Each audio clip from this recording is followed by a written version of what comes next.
إن الحمد لله نحمده ونستعينه ونستغفره ونعوذ بالله من شرور أنفسنا من يهده الله فلا مضل له ومن يضلله فلا هادي له وأشهد أن لا إله إلا الله وحده لا شريك له ونشهد أن سيدنا وسندنا وحبيبنا وطبيبنا ومولانا محمدا عبده ورسوله صلى الله تعالى عليه وعلى آله وأصحابه وأزواجه وذرياته وبارك وسلم تسليما كثيرا أما بعد فأعوذ بالله من الشيطان الرجيم بسم الله الرحمن الرحيم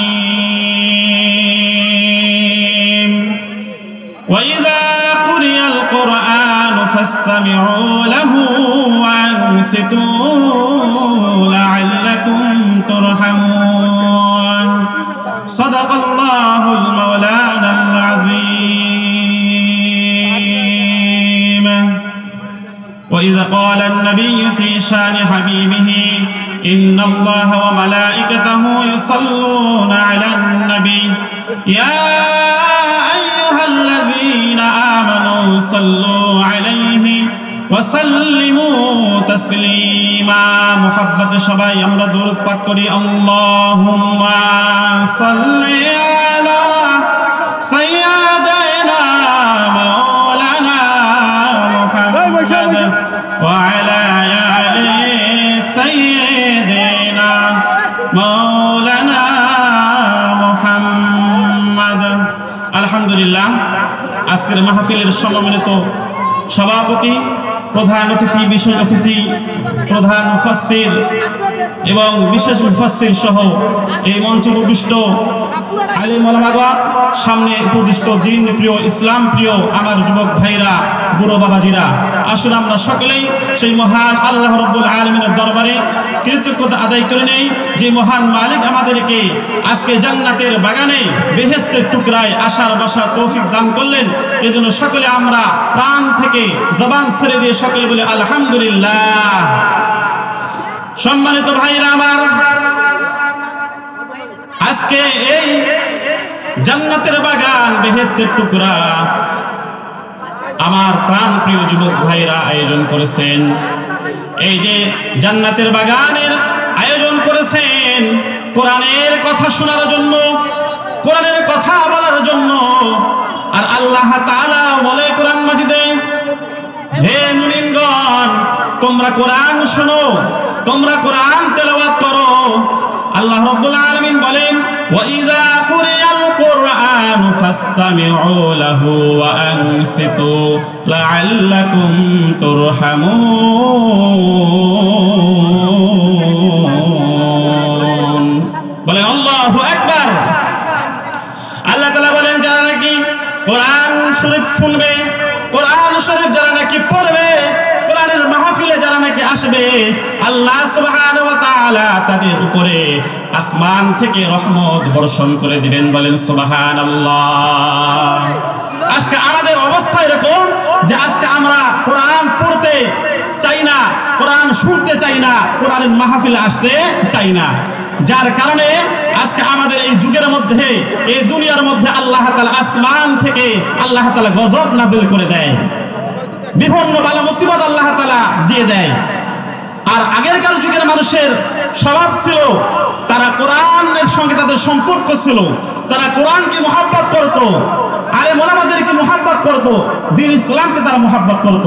যার কারণে ওই সময়ের মধ্যে অতি শিক্ষিত মানুষ ছিল না, অতি ডিগ্রিধারী মানুষ ছিল না, তাদের বাড়িঘর দালান কোঠা ছিল না, তাদের বাড়িতে এসি ছিল না, কিন্তু তাদের বাড়িতে শান্তি ছিল। কি ছিল ভাই?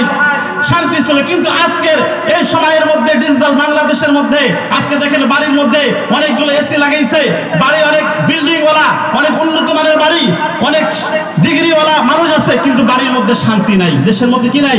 শান্তি নাই। কিন্তু আগেরকার যুগের মানুষরা অনেক শান্তিতে ছিল।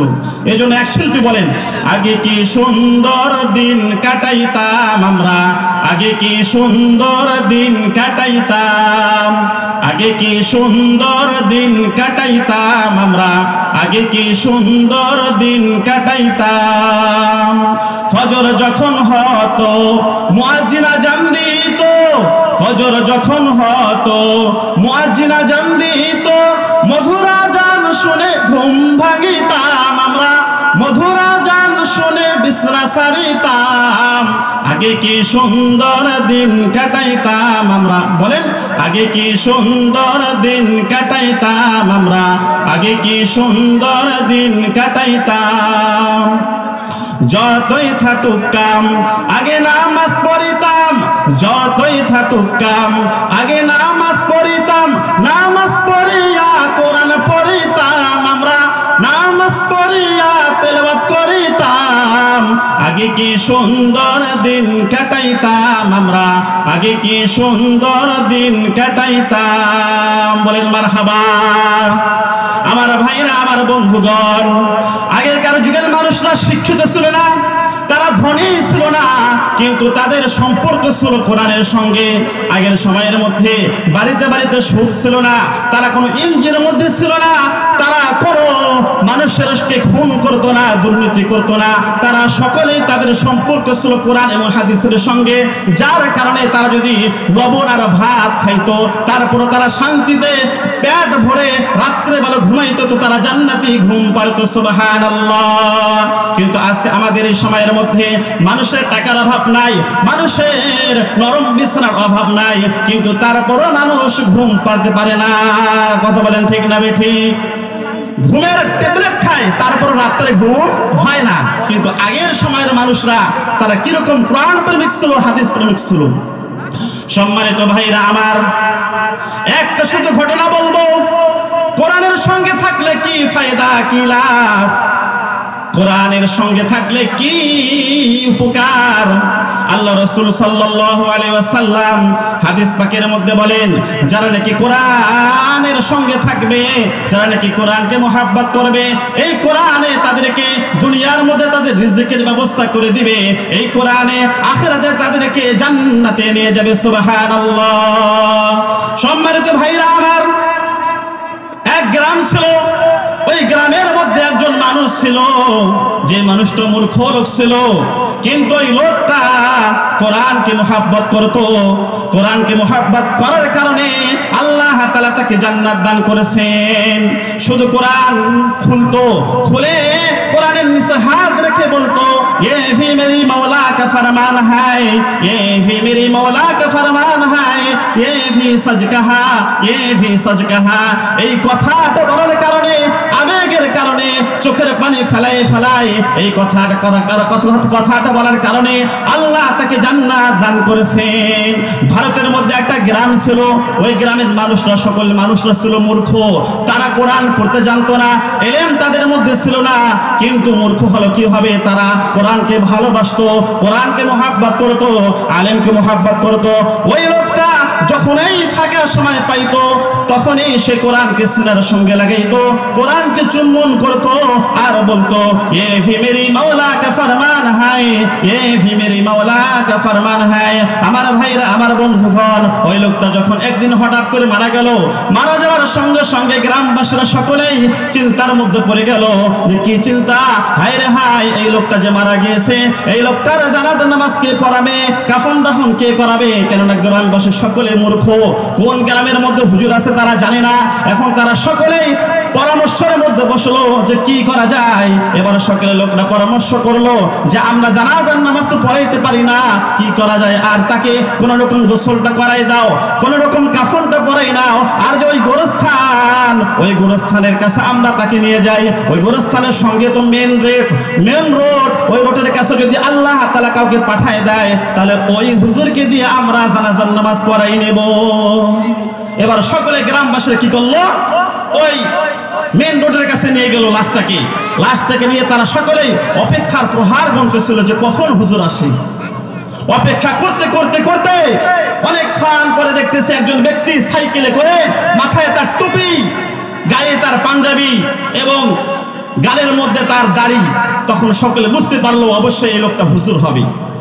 আমার ভাইরা, আমার বন্ধুগণ, যখন হুজুর আস্তে আস্তে করে ওই গোরস্থানের সামনে আসলো, আসার পরও দেখতেছে রাস্তার মধ্যে একটা লাশ পড়ে আছে। এবার হুজুর ব্রেক দিলেন, সাইকেলটা থামাই দিলেন। সাইকেল থামিয়ে দেখতেছে সর্বনাশ, একটা লাশ পড়ে আছে রাস্তার মধ্যে। এবার গ্রামবাসীরা সকলেই হুজুরকে ঘিরাও করে ধরলো। হুজুরকে বলতেছে, হুজুর আমরা তো মুসিবতে পড়েছি। এই লোকটা খুব ভালো লোক ছিল, এই লোকটা কোনো মানুষকে মিথ্যা কথা বলে নাই, এই লোকটা কোনো মানুষকে আঘাত দেয় নাই, এই লোকটা নামাজি ছিল। হুজুরকে এই লোকটা মারা গিয়েছে, তো এই লোকটার জানাজার নামাজ পড়ার মতো এলাকার মধ্যে কেউ নাই। হুজুর আপনি দয়া করে এই লোকটার জানাজার নামাজটা আপনি পড়াইয়া দেন। আমার ভাইরা, আমার বন্ধুগণ, এবার হুজুর বলতেছে, ও আমার ভাইরা, আমি তো সরকারি চাকরি করি, আমাকে আমার কর্মস্থলে যদি সঠিক সময় না যাই তাহলে আমার চাকরি থাকবে না। এবার এলাকার লোকরা বলতেছে, না হুজুর আপনাকে জানাজার নামাজ পড়াইতে হবে, যদি জানাজার নামাজ না পড়ান তাহলে মুসলমানকে আমরা কিভাবে কবরে নামাবো? মুসলমান জানাজার নামাজ পড়াকে তাকে মাটি দেয়? মাটি দেয় না, অবশ্যই মুসলমানকে জানাজার নামাজ পড়াইতে হবে। আমার ভাইরা, আমার বন্ধুগণ, এবার এলাকাবাসীর অনুরোধে হুজুর কি করলো, ওই লাশটার জানাজার নামাজ পড়াইল। জানাজার নামাজ পড়ে যখন যাইতে ধরছে তখন গ্রামবাসীরা বলতেছে, হুজুর আপনি কোথায় যাচ্ছেন? একে কবরে কে নামাবে? আমরা তো কবরকে ভয় পাই, কবরে সাপ বিশ্বর ঘর, ওই কবরে আমরা কেউ নামতে পারবো না, হুজুর আপনি এই কাজটাও করে যান। এবার হুজুর কি করলো, লাশটাও তিনি কবরে নামাইলেন। লাশটা কবরে নামাই তিনি তেনার কর্মস্থলে চলে গেলেন। কর্মস্থলে যখন ঢুকবে, প্রবেশ করবে, তখন তিনি দেখতেছে তেনার আইডি কার্ড নাই। আইডি কার্ড ছাড়া তো তাকে তার অফিসের মধ্যে ঢুকতে দিবে না। এবার হুজুর মনে করতে লাগলেন কোথায় আইডি কার্ড পড়ছে। হুজুর মনে করতে করতে তেনার মনে পড়ে গেল আইডি কার্ডটা তেনার কবরের মধ্যে পড়ে গিয়েছে। এবার হুজুর গ্রামবাসীর কাছে আসলো, গ্রামবাসীকে বলতেছে, ও গ্রামবাসীরা, আমি যে কবরে নামছিলাম আর আমার আইডি কার্ডটা পকেটে ছিল, আমার আইডি কার্ডটা কবরের মধ্যে পড়ে গিয়েছে। ও গ্রামবাসীরা, আমি তো তোমাদের উপকার করেছি, আমার উপকারটা তোমরা করো। আমার আইডি কার্ডটা যদি আমি উদ্ধার করতে না পারি তাহলে আমার চাকরি থাকবে না, আর চাকরি না থাকলে আমার বাল বাচ্চাকে আমি কি খাওয়াবো? আমার সংসার পরিচালনা করার একমাত্র মাধ্যম হচ্ছে এই চাকরি। এই চাকরি না থাকলে আমি তো আমার সংসার চালাইতে পারবো না। এবার এলাকাবাসীরা সকলে কি করলো, হুজুরকে নিয়ে কবরস্থানে চলে গেল।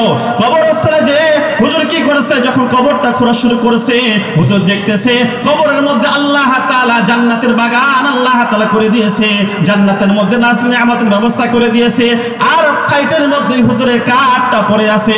হুজুর কি করলো, আস্তে করে আইডি কার্ডটা তিনি তুললেন। তোলার পর এলাকাবাসীকে বললেন, ও ভাই, এই লোকটা কি এমন আমল করতো যার কারণে আল্লাহ তাআলা নগদ তার কবরের মধ্যে জান্নাতি নাজ নিয়ামতের ব্যবস্থা করে দিয়েছেন। সুবহানাল্লাহ। এবার এই হুজুর কি করলেন, তিনি ওই লোকের কি আমল ছিল এটা শোনার জন্য তিনি তেনার বাড়ি পর্যন্ত চলে গেলেন। বাড়িতে গিয়ে তেনার মেয়েকে বললেন, ও মা, তোমার বাবা কি এমন আমল করতো যার কারণে আল্লাহ নগদ তার কবর জান্নাতি নাজ নিয়ামতের ব্যবস্থা করে দিয়েছেন? আমি তো এমনও কবর দেখছি, কবর দেওয়ার সঙ্গে সঙ্গে কবরের মধ্যে দাউ দাউ করে আগুন জ্বলে, বাসাও বাসাও শব্দ করে, কিন্তু তোমার বাবা কি এমন আমল করতো যার কারণে সঙ্গে সঙ্গে কবরের মধ্যে আল্লাহ তাআলা জান্নাতি নাজ নিয়ামত দিয়ে দিয়েছেন? এবার ওই লোকের মেয়ে বলতেছে, হুজুর আপনি তো জানেন এই গ্রামবাসী সকলে মূর্খ, আমার বাবা মূর্খ ছিল, কিন্তু আমার বাবার একটা অভ্যাস ছিল, আমার বাবা যখনই কোনো সুযোগ পাইতো, সুযোগ পাওয়ার সঙ্গে সঙ্গে ওই যে দেখতেছেন একটা বই কাপড় দিয়ে পেছানো আছে, ওই বইটাকে তিনি পাড়াইতেন, ওই বইটাকে তিনি বুকের সঙ্গে লাগাইতেন, ওই বইটাকে তিনি চুম্বন করতেন আর বলতো, এ ভি মেরি মাওলা কা ফরমান হায়, এ ভি মেরি মাওলা কা ফরমান হায়, এ ভি সজ কাহা, এ ভি সজ কাহা। হুজুর এবার কি করলেন, তিনি ওই বইটা পাড়াইলেন।